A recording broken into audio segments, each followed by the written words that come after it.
প্রিয় দিদি ভাই এবং বোনেরা, আজকে শুক্রবার দিন অথবা রাত্রে নবীজির শেখানো 6টি পৃথিবীর শ্রেষ্ঠ জিকির যদি আপনারা করতে পারেন, পৃথিবীর মধ্যে যত জিকির আছে সমস্ত জিকিরগুলো চাইতে এই 6টি পৃথিবীর মধ্যে সর্বশ্রেষ্ঠ জিকির, এই জিকিরগুলো যদি আপনি করতে পারেন, আল্লাহ রাব্বুল আলামিন আপনাদেরকে গায়েবীভাবে রিজিকের ব্যবস্থা করে দিবেন। অভাব অনটন দুঃখ কষ্টের মধ্যে অনেকেই পড়ে রয়েছেন, অবশ্যই আপনি এই জিকিরের আমলটা কয়েকদিন করে দেখেন। আল্লাহ রাব্বুল আলামিন আপনার অভাব অনটন দুঃখ কষ্ট পেরেশানি সব দূর করে দিবে, গায়েবী রিজিকের ব্যবস্থা করে দিবে।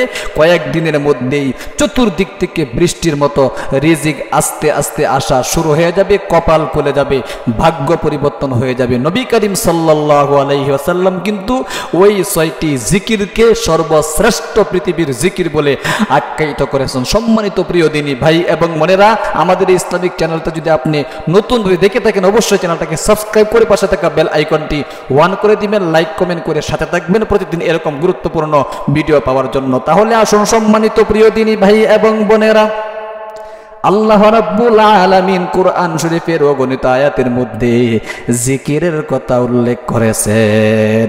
জিকির করলে আল্লাহ তাআলা খুশি হয়ে যায়। আল্লাহু আকবার। জিকির করলে আল্লাহ তাআলা খুশি হয়ে যায়। আল্লাহ এক আয়াতে বলেন, ইয়া আইয়ুহাল্লাযীনা আমানু যকুরুল্লাহা যিকরান কাসীরা। আল্লাহ বলেন, হে ঈমানদাররা বেশি বেশি করে জিকির করো। কারণ আল্লাহ রাব্বুল আলামিন কুরআন শরীফের কোন আয়াতে ওই কথা বলেন নাই হে ঈমানদাররা বেশি বেশি করে নামাজ পড়ো, এই কথা বলেন নাই। বেশি বেশি করে যাকাত দাও, এই কথা বলেন নাই। বেশি বেশি করে তোমরা নফল নামাজ পড়ো, এই কথা বলেন নাই। আল্লাহ রাব্বুল আলামিন বলেছেন বেশি বেশি করে জিকির করো। আল্লাহু আকবার। এই জন্য জিকিরের কথা কোরআন শরীফের অগণিত আয়াতের মধ্যে উল্লেখ করেছেন। আল্লাহর এক আয়াতে বলেন, ফাযকুরুনি আযকুরুকুম ওয়াশকুরুলি ওয়ালা তাকফুরুন। আল্লাহ বলেন, তোমরা আমাকে স্মরণ করো, যদি আমাকে স্মরণ করো অবশ্যই আমি তোমাদেরকে স্মরণ করব। তোমরা আমার কৃতজ্ঞতা প্রকাশ করো, না শুকরিয়া করো না। আল্লাহু আকবার। সম্মানিত প্রিয় দিনী ভাই এবং বোনেরা, এই জন্য আসুন জিকিরগুলো করতে হবে। নবী করিম সাল্লাল্লাহু আলাইহি ওয়াসাল্লাম বলেছেন ওই 6টি জিকির হলো পৃথিবীর মধ্যে যত জিকির আছে সমস্ত জিকিরের চাইতেও সর্বশ্রেষ্ঠ জিকির হলো এই 6টি জিকির। আজকে আমি পাঠ করাইয়া আপনাদেরকে জিকিরগুলো আমল করাইয়া দিব। সহি শুদ্ধভাবে ইখলাসের সাথে আমার সাথে সাথে পাঠ করুন। 1 নম্বরে আসুন, যে জিকিরটা করবেন প্রত্যেকটা জিকির কিন্তু আপনাদেরকে 3 বার করে পাঠ করতে হবে। আজকে শুক্রবার দিন অথবা রাত্রে যে কোনো সময় ভিডিওটা আপনারা দেখবেন, ওই সময় আমলগুলো করে ফেলবেন। আল্লাহু আকবার। কারণ শুক্রবার দিন হলো অত্যন্ত মর্যাদাপূর্ণ দিন। আল্লাহ বলেন শুক্রবার দিনের ব্যাপারে, ইয়া আইয়ুহাল্লাযীনা আমানু ইযা নুদিয়া লিস-সালাতি মিন ইয়াউমিল জুমআতি ফাসআউ ইলা যিকিরিল্লাহ। আল্লাহ বলেন যখন জুমার দিনের আজান হয়ে যায়, তোমরা ব্যবসা বাণিজ্য কাজকর্মকে বন্ধ করে নামাজের দিকে চলে যাও। নামাজ যখন শেষ হয়ে যাবে, এরপরে তোমরা কি করবে, ফাইযা কুদিয়াতিস সালাতু ফান্তাশিরু ফিল আরদি ওয়াবতাগু মিন ফাদলিল্লাহ। যখন নামাজ শেষ হয়ে যাবে তখন তোমাদের কাজের মধ্যে লিপ্ত হয়ে যাও। ফান্তাশিরু ফিল আরদ, জমিনের মধ্যে চড়াইয়া পড়ো। আল্লাহু আকবার। এই জন্য আসুন আজকে যে আমলগুলো আমরা করব 6টি জিকির, পৃথিবীর মধ্যে সর্বশ্রেষ্ঠ সমস্ত জিকিরের নির্যাস হলো 6টি জিকির। 1 নম্বর হলো ইয়া যাল জালালি ওয়াল ইকরাম। ইয়া যাল জালাল, আমার সাথে সাথে বলুন, 3 বার করে পাঠ করুন। ইয়া যাল জালালি ওয়াল ইকরাম, ইয়া যাল জালালি ওয়াল ইকরাম। 2 নম্বরে আসুন, 2 নম্বরে যে জিকিরটা করবেন সেটা হলো সুবহানাল্লাহি ওয়ালহামদুলিল্লাহি ওয়ালা ইলাহা ইল্লাল্লাহু ওয়াল্লাহু আকবার সুবহানাল্লাহি ওয়ালহামদুলিল্লাহি ওয়ালা ইলাহা ইল্লাল্লাহু ওয়াল্লাহু আকবার সুবহানাল্লাহি ওয়ালহামদুলিল্লাহি ওয়ালা ইলাহা ইল্লাল্লাহু ওয়াল্লাহু আকবার আল্লাহু আকবার। 3 নম্বরে আসুন সাইয়্যিদুল ইস্তিগফারের যে জিকিরটা রয়েছে অত্যন্ত গুরুত্বপূর্ণ মর্যাদাপূর্ণ জিকির। এই দামি জিকিরটা একবার যদি করতে পারেন আল্লাহ রাব্বুল আলামিন আপনার সমস্ত গুনাহগাতা মাফ না করে কিন্তু ছাড়বে না। এমন পাওয়ারফুল জিকির হলো সাইয়্যিদুল ইস্তিগফার। তাহলে আমার সাথে সাথে সহিহ শুদ্ধভাবে 3 বার পড়ে নিন।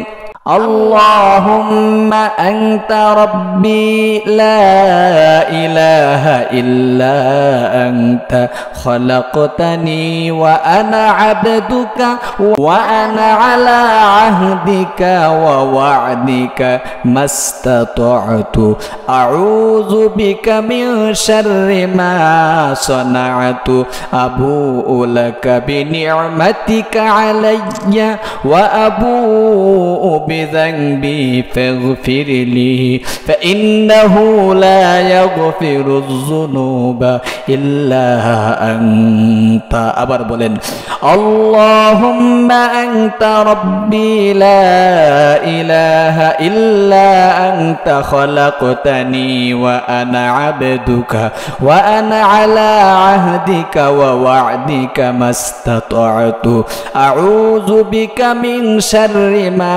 صنعت أبوء لك بنعمتك علي وأبوء بذنبي فاغفر لي فإنه لا يغفر الذنوب إلا أنت আবার পড়ুন اللهم أنت ربي لا إله إلا أنت خلقتني وأنا عبدك وأنا على عهدك ووعدك ما استطعت أعوذ بك من شر ما صنعت أبوء لك بنعمتك علي وأبوء بذنبي فاغفر لي فإنه لا يغفر الذنوب إلا أنت। 4 নম্বরে আসুন হযরত ইউনূস আলাইহিস সালাতু ওয়াস সালাম মাছের পেটে যখন ছিলেন তখন আল্লাহ তাআলার কাছে যে দোয়াটা করেছিলেন সেটাও হলো পৃথিবীর সর্বশ্রেষ্ঠ জিকির। লা ইলাহা ইল্লা আনতা সুবহানাকা ইন্নী কুনতু মিনাজ জালিমিন। লা ইলাহা ইল্লা আনতা সুবহানাকা ইন্নী কুনতু মিনাজ الظالمين لا إله إلا أنت سبحانك إني كنت من الظالمين। 5 নম্বরে যে জিকিরটা পড়বেন সেটা জান্নাতের গুপ্তধন বলা হয় আল্লাহু আকবার আল্লাহু আকবার। এই জন্য আসুন 5 নম্বরের জিকিরটা কিন্তু গুরুত্বপূর্ণ জিকির। সবগুলাই জিকির কিন্তু গুরুত্বপূর্ণ, ইখলাসের সাথে কিন্তু পড়তে হবে। মনে মনে যদি বলেন যে পড়তেছি কাজ হবে কি হবে না, তাহলে কিন্তু আপনার দোয়া কবুল হবে না। এই জন্য খুলুসিয়াতের সাথে কিন্তু আপনাদেরকে পড়তে হবে। 5 নম্বরে আসুন জান্নাতের গুপ্তধন লা হাওলা ওয়ালা কুওয়াতা ইল্লা বিল্লাহ লা হাওলা ওয়ালা কুওয়াতা ইল্লা বিল্লাহ লা হাওলা ওয়ালা কুওয়াতা ইল্লা বিল্লাহ আল্লাহু আকবার। এরপরে 6 নম্বরে নবী করিম সাল্লাল্লাহু আলাইহি ওয়াসাল্লামের উপর দুরূদ শরীফটা পড়ে মুনাজাত করবেন। দুরূদ শরীফ যেটা আপনার মুখস্থ আছে সেটাই পড়লেই হবে। আমি ছোট্ট একটি দুরূদ শরীফ আপনাদেরকে পাঠ করাইয়া দিচ্ছি। সাল্লাল্লাহু আলাইহি ওয়াসাল্লাম, সাল্লাল্লাহু আলাইহি ওয়াসাল্লাম, সাল্লাল্লাহু আলাইহি ওয়াসাল্লাম। আল্লাহু আকবার। এবার মুনাজাত ধরবেন। اللهم آمين ربنا ظلمنا أنفسنا وإن لم تغفر لنا وترحمنا لنكونن من الخاسرين। আল্লাহ তুমি দেখো নজর করে আমরা তোমার কিছু গুনাহগার বান্দা জীবনের যৌবনের সমস্ত গুনাহ মাথায় নিয়ে তোমার দরবারে হাজির হয়ে গেছি। আল্লাহ তুমি আমাদের জীবনের সমস্ত গুনাহগাতা ধুয়ে মুছে সাফ করে নিষ্পাপ করে দাও। আল্লাহ আমরা অভাব অনটনের মধ্যে আছি, অভাব অনটনকে দূর করিয়া দাও। মাওলা গো, দুঃখ কষ্ট পেরেশানির মধ্যে আছি, দুঃখ কষ্ট পেরেশানি গুলো দূর করিয়া দাও। রিজিকের অভাবের মধ্যে আছি আল্লাহ, আমরা যারা রিজিকের অভাবের মধ্যে আছি চতুর্দিক থেকে বৃষ্টির মতো যাতে রিজিক আসে সেই ব্যবস্থা করে দাও। আল্লাহু আকবার। ইয়া আল্লাহ, আমাদের ময় মুরব্বীরা যারা অন্ধকার কবরে চলে গেছেন মাওলা, তাদের কবরকে তুমি জান্নাতের টুকরা বানায়া দাও। ইয়া আল্লাহ, যেদিন ইন্তেকাল করব মালাকুল মউত পাঠাইবা ওই দিন তুমি আমাদের মুখে জারি করে দিও লা ইলাহা ইল্লাল্লাহু মুহাম্মাদুর রাসূলুল্লাহ। এরকম ভাবে আমলগুলো আপনাদেরকে করতে হবে ইখলাসের সাথে, খুলুসিয়াতের সাথে। সম্মানিত প্রিয় দিনী ভাই এবং বোনেরা, তাহলে আমাদের এই ইসলামিক চ্যানেলটা যদি আপনার ভালো লেগে থাকে অবশ্যই চ্যানেলটাকে আগে থেকে যারা সাবস্ক্রাইব করেছেন তাদেরকে অসংখ্য ধন্যবাদ। আর যারা নতুন যুক্ত হয়েছেন অবশ্যই চ্যানেলটাকে সাবস্ক্রাইব করে পাশে থাকা বেল আইকনটি অন করে দিবেন, লাইক কমেন্ট করে সাথে থাকবেন ইনশাআল্লাহ। কারণ প্রতিদিন আমরা এরকম গুরুত্বপূর্ণ ভিডিও আপলোড দিতেছি আপনাদের উদ্দেশ্যে, আপনারা শিখতে পারবেন, জানতে পারবেন এবং বুঝতে পারবেন। ঠিক আছে, ভালো থাকবেন, সুস্থ থাকবেন, দেখা হবে পরবর্তী ভিডিওতে। আসসালামু আলাইকুম ওয়া রাহমাতুল্লাহি ওয়া বারাকাতুহু।